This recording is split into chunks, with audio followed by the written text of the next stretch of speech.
রাতের বেলায় যখন বিশ্ব চরাচর যখন ঘুমে মগ্ন, তখন বাগানে কিন্তু এক অপরূপ সৌন্দর্য বৃদ্ধি করে একটি ফুল ফুটে থাকে। সেই ফুলটি অতি পরিচিত না হলেও বর্তমানে সেই ফুলটির পরিচিতি ধীরে ধীরে লাভ করছে। তার সৌন্দর্য অপরূপ। রাতের বেলায় সেই সৌন্দর্য বৃদ্ধি করে বাগান আলো করে ফুটে থাকে। নমস্কার বন্ধুরা, আমি মধুমিতা, আপনারা দেখছেন সবুজের সন্ধানে। আজকে আমরা নিয়ে এসেছি ড্রাগন পর্বের ৩য় নম্বর ভিডিওটি। এই ভিডিওটিতে আপনাদের আমরা দেখাবো যে ড্রাগন ফল পরাগায়ন কিভাবে করতে হয়। ড্রাগন গাছ সবাই বাগানে লাগায়, কিন্তু ফল ঠিকঠাক মতো হয় না, ফলের আকারও ঠিকঠাক মতো হয় না। অনেকের ফুল ঝরে চলে যায়, ফলে পরিবর্তিত হয় না।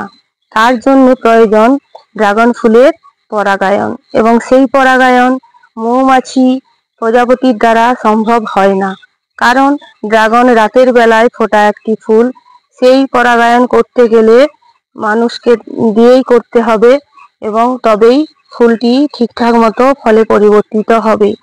সেই জন্য বন্ধুরা, আমি আপনাদেরকে আজকে কিভাবে ড্রাগন ফুলের পরাগায়ন করতে হয় সেটি দেখাবো, এবং সেই পরাগায়নের ফলে আপনারা ঠিকঠাকভাবে ফলে পরিবর্তিত করতে পারবেন।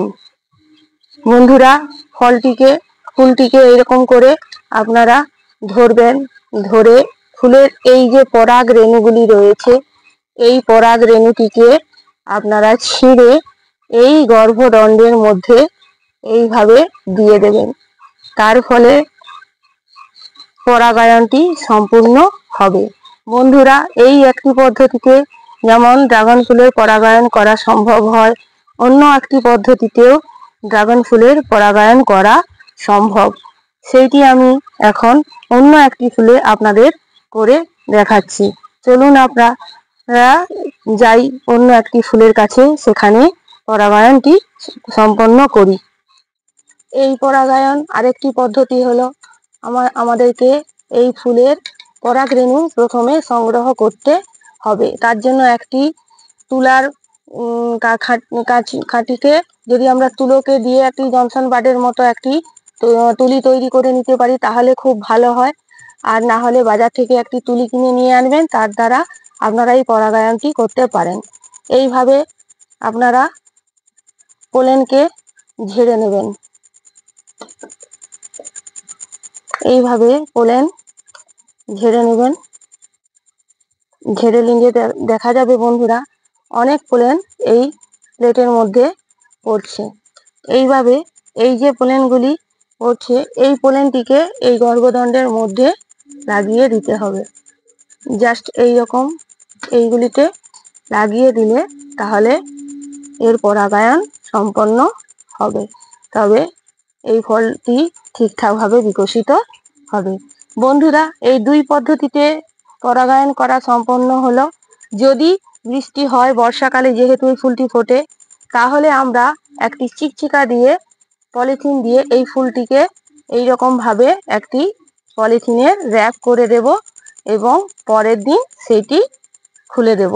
তাহলে এই ফুলটির এই পরাগায়নের যে কোনো ফাঙ্গাস লেগে নষ্ট হবে না, ফুলটি ফলে পরিণত হবে। বন্ধুরা, এই ছিল আজকে পরাগায়নের পদ্ধতি। আপনারা আপনাদের বাগানে এইভাবে পরাগায়ন করুন, এবং অতি কষ্ট করে যত্ন করে লাগানো গাছে যদি ঠিকঠাকভাবে ড্রাগন ফল ফলাতে না পারেন, তাহলে আপনার পরিশ্রমটাই বৃথা হয়ে যায়। তাই আপনারা এইভাবে পরাগায়ন করুন, এবং আপনাদের গাছে ঠিকঠাকভাবে ড্রাগন ফল ফলান, যেরকমভাবে আমি আমার বাগানে ড্রাগন ফল ফলিয়েছি। বন্ধুরা, আজকের ভিডিওটি এই পর্যন্ত। এই ছিল আমাদের আজকের উপস্থাপনা। যদি আপনাদের এই ভিডিওটি দেখে ভালো লাগে, এবং যদি আমার কাজ যদি আপনাদের কাছে ঠিকঠাক লাগে, তাহলে আপনারা আমার চ্যানেলটিকে সাবস্ক্রাইব করুন, এবং লাইক করুন, এবং আমার পাশে থাকুন, যাতে আমি আরও এগিয়ে যেতে পারি, এবং আপনাদের কাছে আরও নতুন নতুন ভিডিও এনে উপস্থিত করতে পারি। নমস্কার বন্ধুরা।